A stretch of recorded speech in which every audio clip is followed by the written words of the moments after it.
She's conservative and I'm liberal, and yet we've been friends for almost 40 years. Everyone says you shouldn't discuss politics, religion, or money. And we say that's exactly what friends should be talking about. Join us as we tackle the conversations you're having in your head, but are too scared to say out loud. Welcome to We've Got to Talk. Welcome, Jolene. Thank you, Nicole. This is such a fun topic. Mm-hmm. We are talking today about America's 250th birthday, and we're going to do it from the conservative viewpoint and the liberal viewpoint, and see where we agree and see where we may have some different views. Yes. Do you want to start? I do. I'll start with my three takeaways. Can we just point out to the listener, if you have a chance to watch us on YouTube, you will see a little patriotic outfits from both of us. I think that's fantastic. I do too. So if you get a chance to look at us on YouTube, go right ahead. Take a look. The liberal, I am wearing red, and I'm wearing red on purpose. And you look fantastic in red. I love red. By the way. And so, I know. and that's part of my takeaways, actually. So you ready? Is that you look good in red? No. Yeah. No. Oh, I'm sorry. Okay. Okay. Number one, you and I were around for the 200th birthday. I had just finished first grade. I know I was just a kid, but I remember decorating my bike, going on a parade, going to a picnic. There was so much excitement, so much pride. And now I feel super conflicted. I'm sort of holding my breath to see what stunt Trump will pull and make it a partisan celebration. And I want to take it back. Number two, this democracy thing is a very young, fragile experiment. I think we forget how new we are. And even with all of our flaws, we still are held up as an ideal to a lot of the world, as something to emulate, and that, for the most part, it's working. Number three, we're recording on June 18th. Today, this morning, was the Knicks celebration parade. And I happen to live one block east of the Canyon of Heroes. So from 6 o'clock this morning, there were over 1 million people crowded around our building. There were 10,000 cops. It was the biggest event they have ever dealt with, bigger than Times Square New Year's. The joy that was coming from all of these people. And we're talking about when you're a block away near my building, you can't see the parade. And they didn't care. We walked down, we walked out of our building at 8:30 in the morning to just check it out. And there were people just smiling, just ready to be squished up against each other and celebrate. They were Republicans, they were Democrats, they were I don't care-ocrats. They don't care. They were all about being happy and joyful. And it just made me think that we are capable of so much more. And that gave me hope that we as a country could actually possibly come together. Oh. Mine are, number one, America's the greatest country on earth. I mean, full stop. It is. And I know that we've had flaws. I know that we've had trying times. I know that we've done some things that were wrong. I think that's the history of humanity in whatever country has had problems. The beauty of America is that it believes in its people, and it believes that the people can figure things out and do what's right for each other. And I think that we have lost that in some of our more recent political divides. I think about the democracy that America is still the greatest form of government in the world. Number two, I am concerned that the extreme left is trying to change us from a democracy. And as we are celebrating our 250th year and our birthday, it is very concerning, and we talked about this with David French, the forgetfulness of those people who have never lived during a time of tyranny, or that experienced the Holocaust and Vietnam and the things of our past. That there is a generation that didn't live it and aren't learning about it, and I think they're idolizing something other than than democracy. Third, it makes me sad that as a liberal, you feel like you have to take patriotism back, because I think liberals associate patriotism with Trump and not with being an American.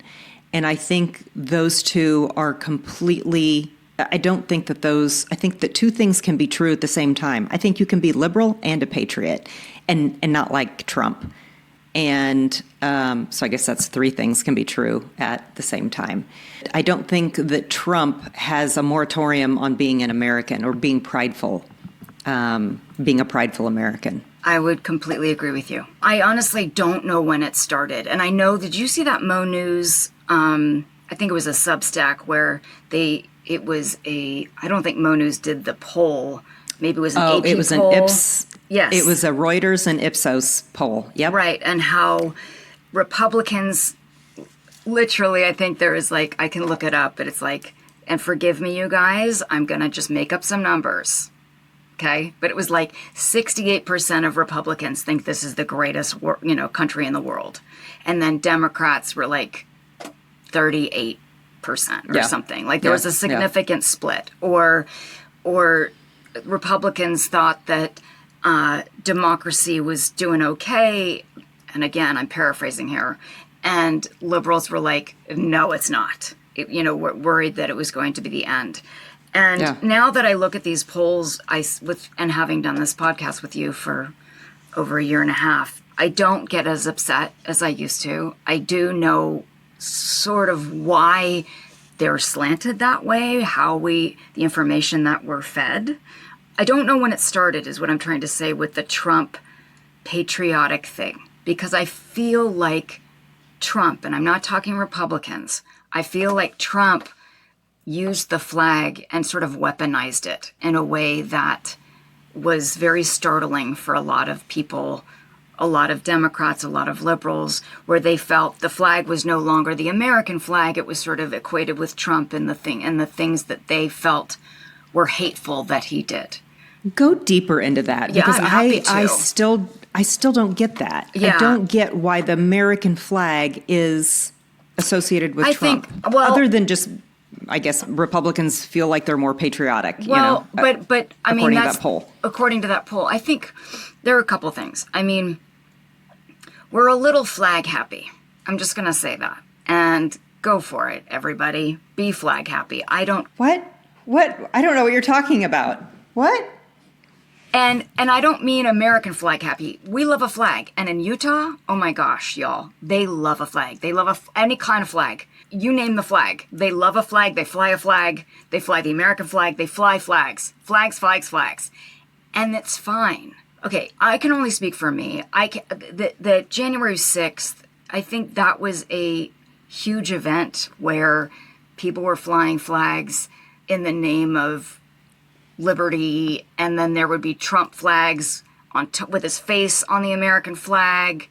I think it's being used to divide us. Listen, I was a little girl. You were a little girl in the 200th. I'm sure that there were people that probably were struggling with, I don't even know what was happening when we were kids. It seemed like everybody was really excited to celebrate 200 years. And now there's this feeling of, I don't even know how to explain this, Jolene, because I now know things that I didn't know even a year and a half ago. I don't blame Republicans for what's going on in this country. I don't. I know how little say that we actually have, even though we are doing our best to vote and rise up and speak for what we want and what we need. But I do think we have someone in office right now that is doing everything they can to make sure that it's us against them. And I think that's a shame. I in that way, I agree with you. I have friends that, feel that they, don't want to be here on July 4th, which I think is quite extreme. But it's how they feel. Do you have liberal friends who don't want to fly an American flag that wouldn't put a flag up in front of their house in a flagpole? It's so interesting because, again, Utah, they love a flag. And we have a lovely neighbor, Corey, shout out Corey. I guess normally Memorial Day, he flies flags and he has flags for all of his neighbors. But he forgot to fly the flag on Memorial Day. So Flag Day, which was last Sunday, he was like, can we fly the flag? And I remember the first time he asked me, and it was several years ago, it was before our podcast, and I do remember feeling a little nervous, but I'm like, sure. And I have my next door neighbors are gay and they love their pride flag. It's so important to them to fly their flag, their pride flag, and the American flag. In their words, they're taking it back because I guess they have felt threatened, which I'm not surprised. I mean, there's been a lot of hateful rhetoric coming at this point from both sides. I'm not naive. Like, people are doing their very best to stay in power and keep us hating each other. But I just know from this Knicks event that nothing happened. It was peaceful. There were over 1 million people for 6-7 hours just beaming with joy that we are capable of just celebrating.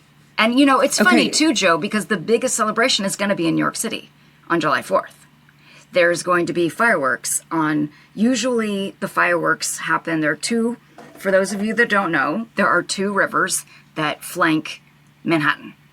And usually every year, the July 4th fireworks, they alternate. So that sometimes it's the Hudson River, and so the west side of the city and New Jersey have the prime view.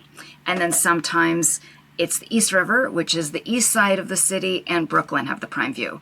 Well, this July 4th, the 250th birthday, they are going to just overwhelm the city and everyone that watches on television with fireworks. And there's going to be firework boats from all sides of the city. I just find us filled with contradiction. I still don't get what the contradiction is. Okay, wait.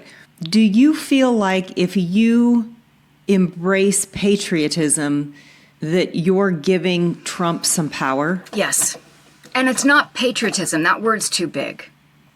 Okay. That word's too pride, big. American pride? Because my question is there a feeling of letting the other side win if you embrace pride in your country when they're in power?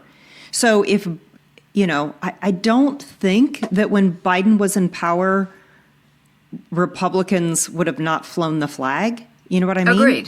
Agreed. So, okay, so that's why I'm trying to dial in on... Because I don't think it's about the flag, and I don't think it's about even Republicans. I think it's about Trump.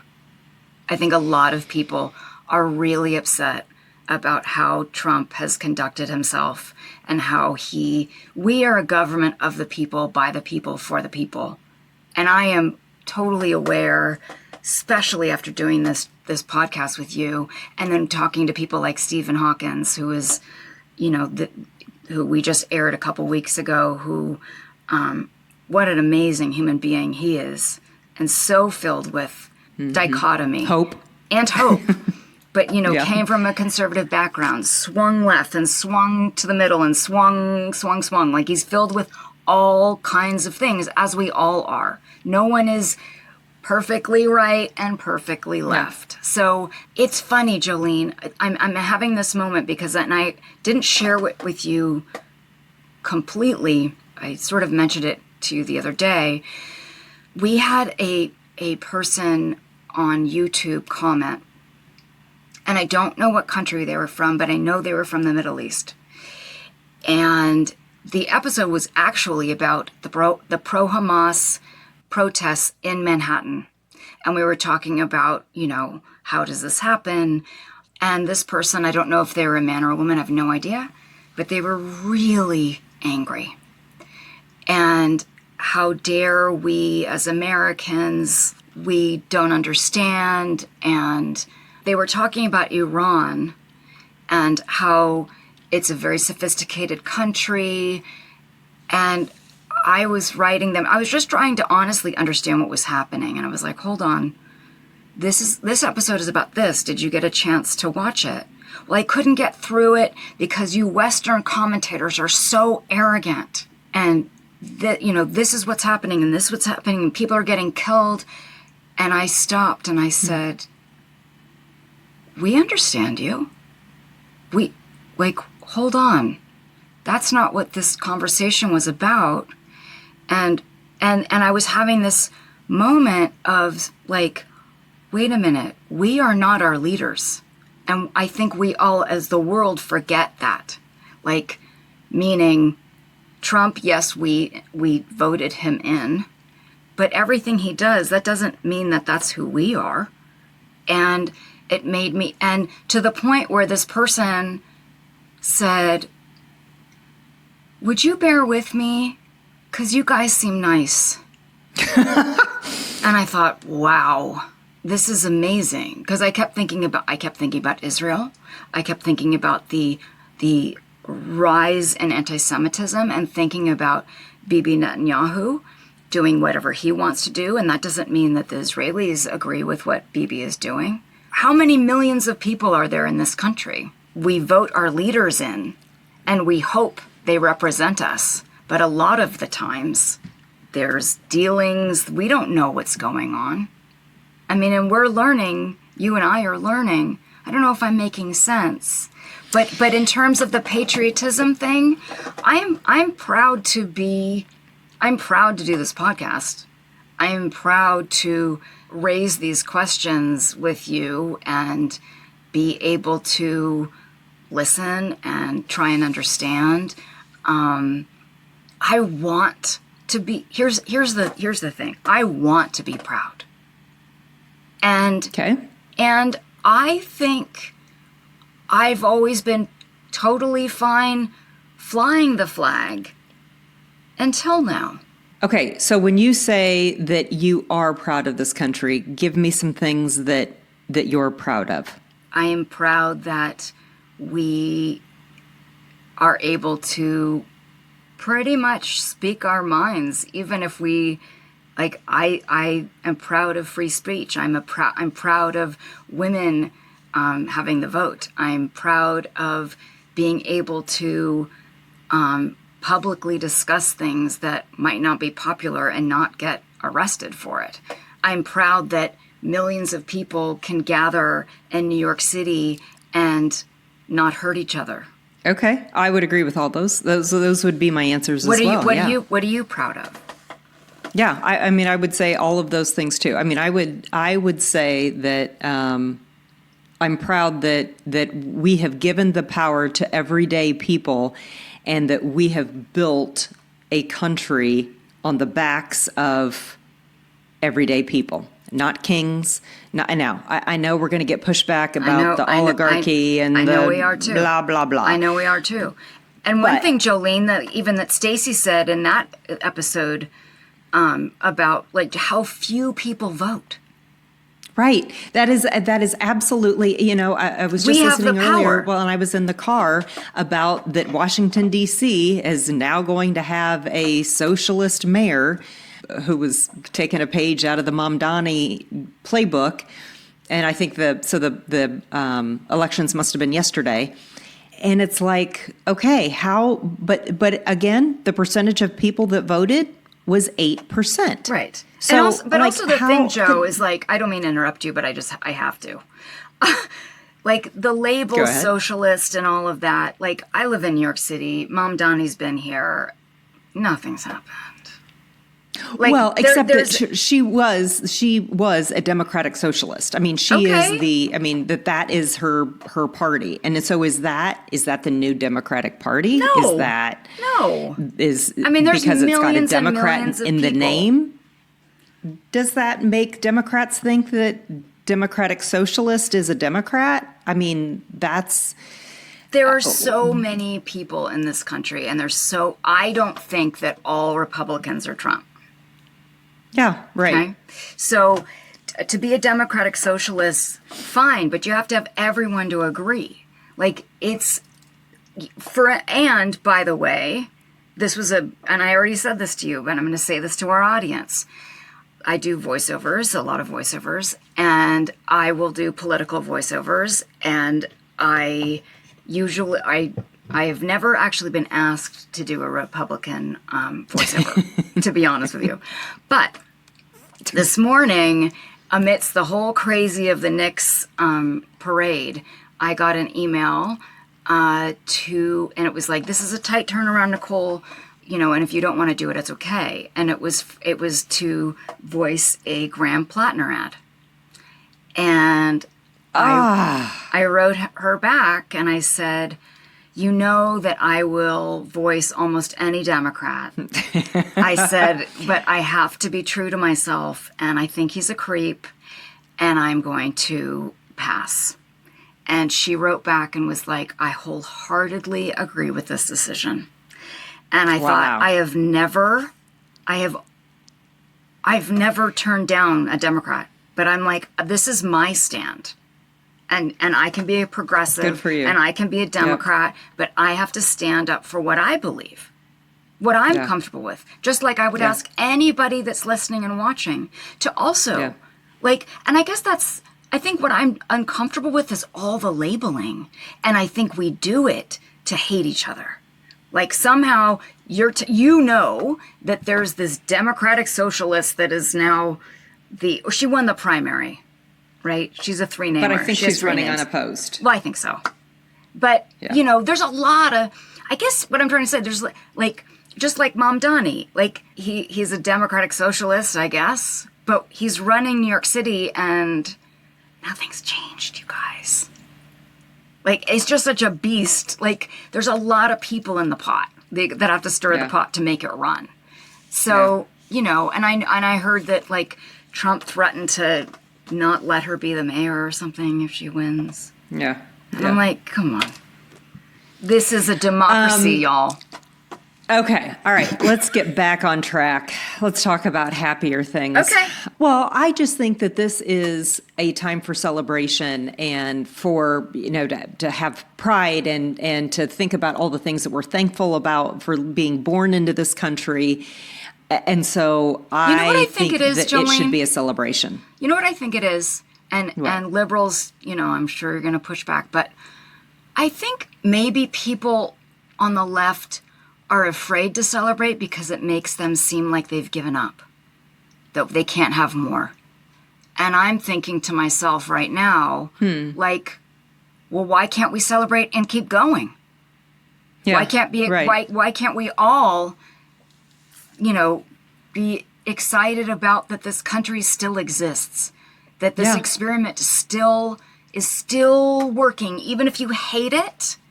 You have the freedom to say that you hate it. Most countries don't.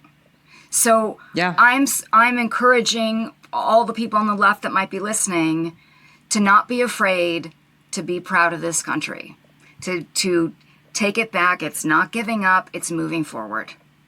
And you're not endorsing Trump by being an American. I think that's the thing that I keep thinking about is that do liberals just feel like if they fly the American flag or if they celebrate the 4th of July or God forbid if they have fun on the 4th and watch fireworks and eat a hot dog that they're endorsing Trump? No. I have loved watching all of these videos on Instagram of the people coming for the World Cup, coming to America, and experiencing America for themselves. And to your point earlier, one of the things that I heard, I think it was a Scottish guy say, was, we didn't know what to expect when we were coming to America because all we get in our news is all the political crap. And so now that we've come here and we get to experience these cities, it has absolutely been, I think, the Scots are in Boston. And so it showed them in a bar and they're singing Sweet Caroline and they're all excited. And I've, in Lawrence, Kansas has kind of adopted a team from Algiers. Oh, cool. And so even though nobody from Lawrence, Kansas is from Algiers. Like they were up until 3:00 in the morning. Like they flew, like the soccer team flew into the Kansas City airport. Then it had about an hour drive, 45-minute drive to Lawrence on these buses. They had weather delays or delays of some sort. So they didn't actually get into Lawrence. And Lawrence is the home of the University of Kansas. So it's a college town, but it's fairly small. And there were like hundreds of people out in the streets welcoming the buses with Algiers flags and stuff. Mm-hmm. And they're going, "What? We have fans here?" I mean, it's been so great. Last night, Callie, my daughter, sent me a TikTok of, and I don't know where they were from, maybe Germans that were in Fort Worth, and they did all they went to the stockyards and they went to Billy Bob's and they ate barbecue. The Japanese that bring their own garbage sacks to the stadiums and clean up. And I've never been a World Cup person. I don't know anything about soccer. I don't know that I've ever seen an entire soccer match. But I might become one now, just because I love that all of these countries are getting to experience other countries, yes, and that they wouldn't have normally done, but they're doing it because of a sporting event, which, I love. And they're getting to see America that they maybe wouldn't have chosen to come to America. And maybe they wouldn't have chosen to come to America because of all the bad press of America right now, right? I mean, that's what Josh was saying, and I haven't seen it myself, but that a lot of the world that's coming here is like, oh my God, America's so nice. Like the people are nice, the places are nice, and I'm thinking, well, what are they being fed? Like we are being fed to each other to hate each other, and then what are they being fed? Because then we're all crazy 100%. And mean and horrible. I mean, New Yorkers always got that sort of label, which I always thought was funny when people would come, and especially in the subway. And I've said this to you before. They always look so like scared and clean. And then they like kind of look around and everyone's so nice and they're like, oh my God. Well, now it seems like it's like the entire country, right? Right. Mm-hmm. And so you see the goodness in people's hearts, and that whether it's somebody coming to America or the Americans embracing another country, and you think, wow, we can do this for another country, but we can't do it for our own. Well, that's the thing. That's the other thing, is that even today, and I know I keep talking about the next thing, but it was crazy, y'all. It was so wild to see all these people, all kinds of people. And everyone, there was this feeling of such incredible excitement, and everyone had care. It was a lot of people, right? And so you had this feeling like to make sure no one got hurt. Like there was this, and I'm thinking, well, why don't we do that for each other? Right. Like, right. Because again, what are we being fed? Because we've talked about it, you and I, a bazillion times. We've talked it with many guests. We just talked about it with Stephen, that when you sit down and talk to someone that doesn't think like you, that doesn't look like you, that doesn't believe, quote unquote, what you believe, you find out that you actually have so much in common. Yeah. And so, you want to give less money to defense. Okay. You want to give, more money to climate change. Okay. Like, why have these become such issues that we want to tear each other from limb to limb? And I'm also thinking it's interesting, Joe, that isn't it interesting that Trump is the president on our 250th? Like, it could be anybody. Why? Because he's such a divisive dude. Like, meaning... I mean, I just find it wild that it's happening now with this guy. But he has made such a big deal about the 250th, right? I mean, he's been making it a big deal, but who's to say that Kamala wouldn't have made the 250th a big deal? I think anybody would have made it a big deal, but I think, I'm trying not to. She wouldn't have had a UFC fight. Thank you. I was like on her birthday. Yeah. I will hand that one to you. I know that one. I was like, do we talk about it? But that was, and listen, I was the one that watched it. You didn't. And I can't believe you watched it. You were texting me and I'm like, why are you watching this? Because I wanted to see. Why put yourself through that. Well, because, and honestly, I watched the first fight. And it was rain delayed or weather delayed, or they were worried about weather. So I wanted to see, especially because we're doing this podcast, I wanted to see, well, I can't just be mad about it without seeing what it is, right? I wanted to investigate. And it was just honestly bizarre more than anything. I was like, why are there fight mats in the White House? Like it was so weird. You're a big traveler. Yes. And so when you travel abroad and you say that you are from America, that you're an American, what have you generally experienced as a response to that? I don't say I'm American. But don't people kind of figure it out? Well, of course. But it's not like I don't necessarily want to advertise it, which is I knew you wouldn't like that answer.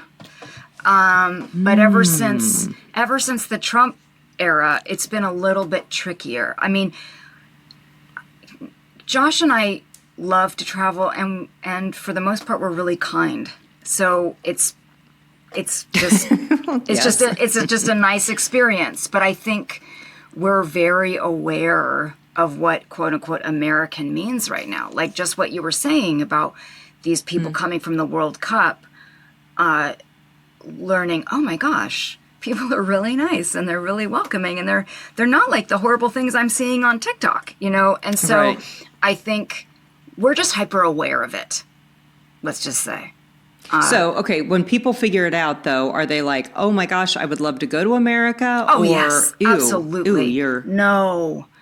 I mean, especially the New York thing is a bonus. People want to talk about New York, go to New York. They're fascinated by it. Yeah, I've never had anyone be like, ew. They're more excited about, well, tell me about it. Okay, so then how does that make you feel then? Like I said, I guess I said in my first takeaway, I feel very conflicted because I'm proud of the city. I'm proud of so many people in this country. And I know that we are not this one guy. I think it's really sweet when people are psyched about America. Like, I'm so psyched to be there wherever I'm visiting, like Cambodia or Japan but I'm also very aware, like a place like Cambodia that's gone through, every country's gone through so much. But a place like Cambodia, if anyone has a chance to go, it's the most beautiful country, most beautiful people.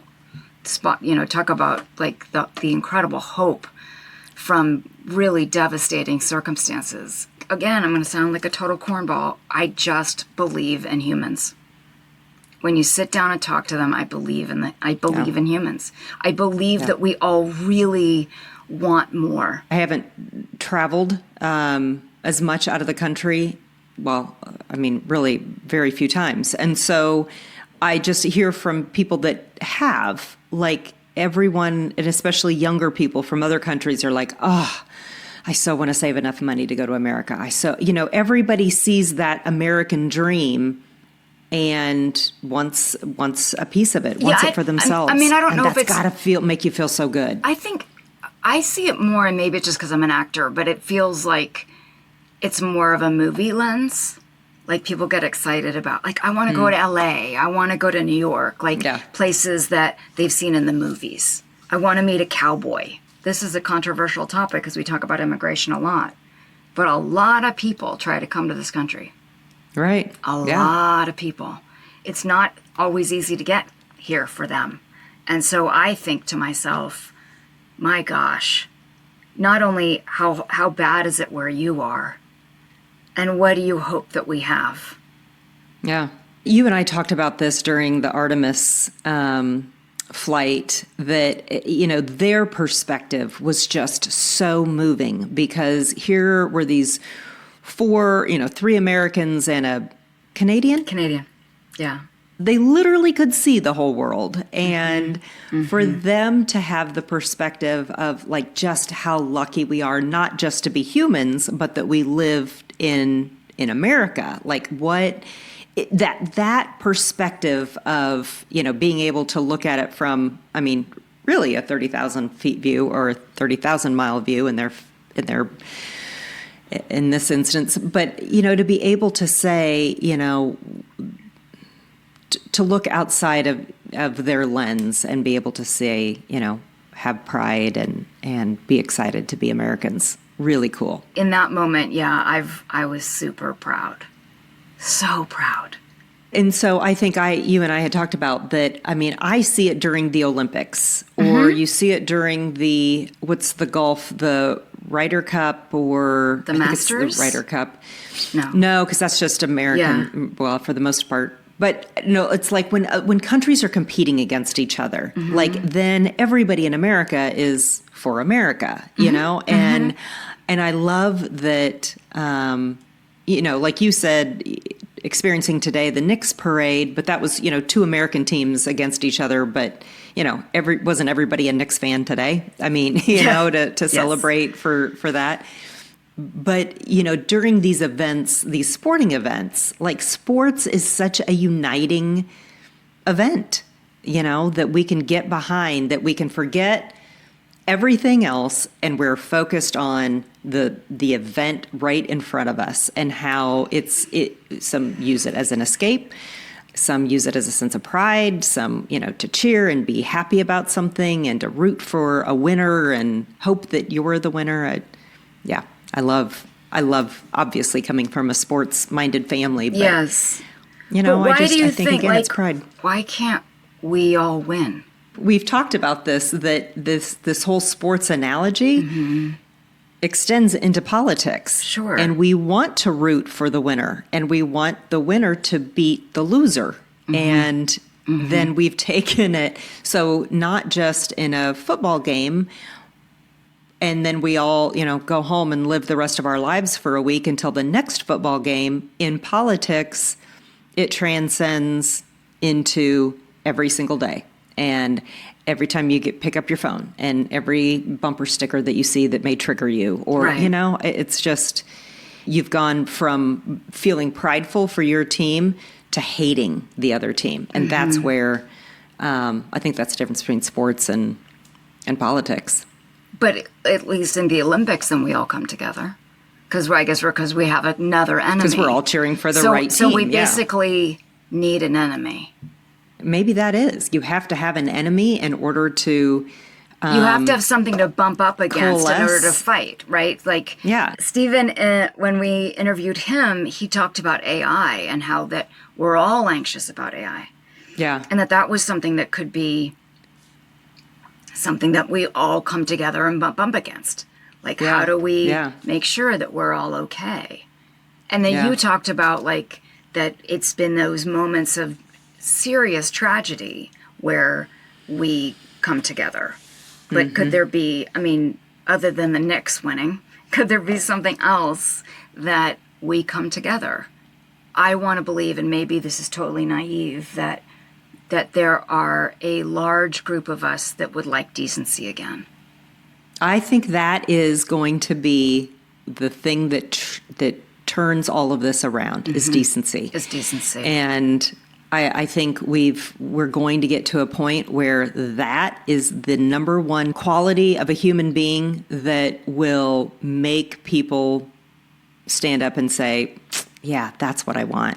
And not that you feel this way about climate change or abortion or whatever. It's, okay, we need decency. We need decency. And I wonder how we motivate people, and it's not just young people, it's because you just said that 8% voted in the primary for mayor in DC. How do we motivate people, all people, Republicans, Democrats, independents, people that have never voted before because they're just not into it? How do they get excited about voting for decency?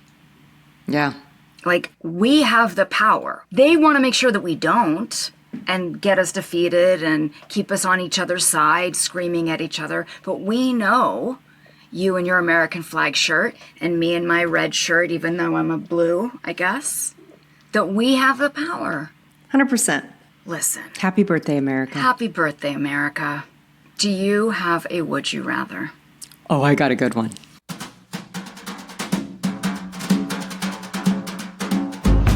Would you rather pull a country out of a box and have to live there for 3 years? And it's all countries, like all countries have put their name in this box, have put a slip of paper. Okay. So how many countries are there? Like, isn't there 167 countries or something? I have 137 no idea. countries? I have no idea. So every country is in this box. Yes, ma'am. And I pull So it out of would the box. you rather pull a country out of a box and have to live there for 3 years? Okay. Or stay in America? Well, part of me likes the adventure of the box. I knew you were going to say that. Because it's like, was it Let's Make a Deal, door number 1, door number 2, door number 3, when we were kids, when probably I watched it during the 200th birthday when I was 6 years old. Yes. Yeah. I love that idea of like, and you might pull back the curtain and there's a donkey, might be there. Yeah. And I'd be sitting on that donkey for 3 years. Yeah. Oh, gosh. I like my life. Oh, yay. I like my life. But I also want to see what's in that box. Okay, but see, But I could understand pull I understand what you're trying to go. Kazakhstan or something, you know? That might be cool. Yeah, but it might be a rough. lot of wars. Might be rough. There's a lot of wars happening right now, right? Yeah. All right. I guess you would choose staying in America. Is that fair to say? 100%. Yep. Okay. And not that I don't want to travel. Of course I want to travel. But it's funny that that's very consistent the way we both answered. Yeah. I know. All right. So mine is more about birthdays. Oh, okay. Miss America 250. Yes. Would you rather have everyone you love forget your birthday, or everyone you love sing happy birthday to you for 24 hours straight? Oh, God. Happy birthday, America. Oh, that would be so sad if everybody forgot your birthday. It would. I'm going to have to put that aside because I do not want... Number one, I'm not going to ask everybody I love to sing happy birthday for 24 hours. Like, have they recorded it and can just play it on replay? They have to do it. Yeah, I'm not going to do that to them. I'll just have everybody forget. Do you remember that Happy Days episode where, and I guess it was a thing that they did in the 50s, they'd have those dance-a-thons where they dance like 24 hours and they're like hanging off of each other? That's what made me think of. I was like, that's what all of your friends are going to be like. Happy birthday. Well, that's very generous of you, because I would be like, sing it, people. Sing it again. Sing it again.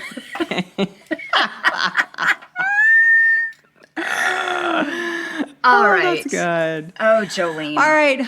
Well, thank you everybody for joining us on this episode of We've Got to Talk. Please go enjoy yourself. Yes. Enjoy being an American. Enjoy. And whatever that means. Go and eat a hot dog, go have a picnic in a park, watch some fireworks, eat some ice cream, go to a game, go on a boat ride. Yeah. Yes. Just enjoy yourself and be happy to know that you're free.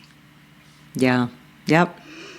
Our country's got a lot of faults, but dang it, it's still the best country there is. Says the American flag-wearing lady. And I'm proud to be an American. Josh knew you were going to sing that song. He knew it. Oh, my gosh. Yep. There you go. Lee Greenwood. How can you not? All right. Happy birthday, Thanks, everybody. America. Thank you so much. Happy birthday. Bye-bye. We've Got to Talk is produced across the world by the wildly talented, creative, and hilarious team at Bambi Media. Our theme song is Jump Jive Swing by Space Train Unlimited. Thank you so much for listening, and join us every week for another episode of We've Got to Talk.